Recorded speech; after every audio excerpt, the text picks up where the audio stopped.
CPM-ന്റെ മുൻ സംസ്ഥാന കമ്മിറ്റി അംഗം CKP പത്മനാഭന്റെ വിമർശനത്തിൽ മറുപടിയില്ലാതെ CPM. തൽക്കാലം മൗനം അവലംബിച്ച് തുടർ ചർച്ചകൾ ഒഴിവാക്കാനുള്ള തന്ത്രമാണ് CPM മെനയുന്നത്. CKP-യുടെ വെളിപ്പെടുത്തലുകൾക്കെതിരെ വല്ലതും പ്രതികരിച്ചാൽ പാർട്ടി അണികളുടെ വികാരം എതിരാകുമെന്നാണ് പാർട്ടി ഭയപ്പെടുന്നത്. ജില്ലയിലെ നേതാക്കൾ പ്രതികരിക്കുമെന്ന് പറഞ്ഞാണ് CPM സംസ്ഥാന സെക്രട്ടറി MV ഗോവിന്ദൻ മാസ്റ്റർ ഒഴിഞ്ഞുമാറിയത്.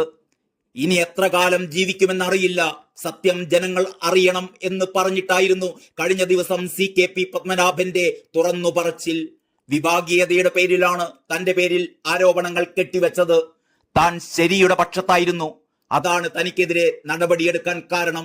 അന്ന് അതിനു പിന്നിൽ പ്രവർത്തിച്ചവരാണ് ഇന്ന് പാർട്ടിയെ ഈ അവസ്ഥയിൽ എത്തിച്ചിരിക്കുന്നത്. അതിൽ താൻ സന്തോഷിക്കുന്നു എന്നും കൂടി CKP പറഞ്ഞു വെച്ചു.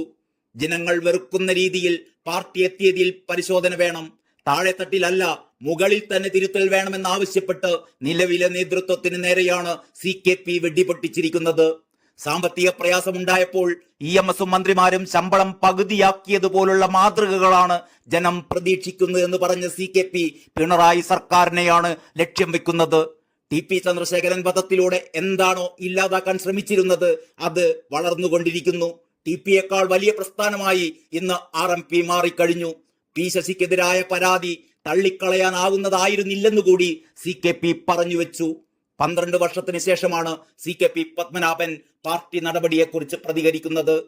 CKP-യുടെ പ്രതികരണം വന്ന് 3-ാം ദിവസവും പ്രതികരിക്കാൻ CPM നേതൃത്വം തയ്യാറായിട്ടില്ല എന്നതാണ് CPM നേരിട്ടുകൊണ്ടിരിക്കുന്ന ആശയ പാപ്പരത്വത്തിന്റെ ലക്ഷണമെന്ന് രാഷ്ട്രീയ നിരീക്ഷകർ ചൂണ്ടിക്കാട്ടുന്നു. നിലവിൽ മാടായി ഏരിയ കമ്മിറ്റി അംഗമാണ് CKP. പാർട്ടിയുടെ ജില്ലാ നേതൃത്വം പ്രതികരിക്കുമെന്ന് പറഞ്ഞാണ് MV ഗോവിന്ദൻ മാസ്റ്റർ ഒടുവിൽ തലയൂരി നിൽക്കുന്നത്. ഇങ്ങനെ എത്ര നാൾ പാർട്ടി സെക്രട്ടറിക്ക് ഒളിച്ചോടാൻ കഴിയും? News desk, Kerala life.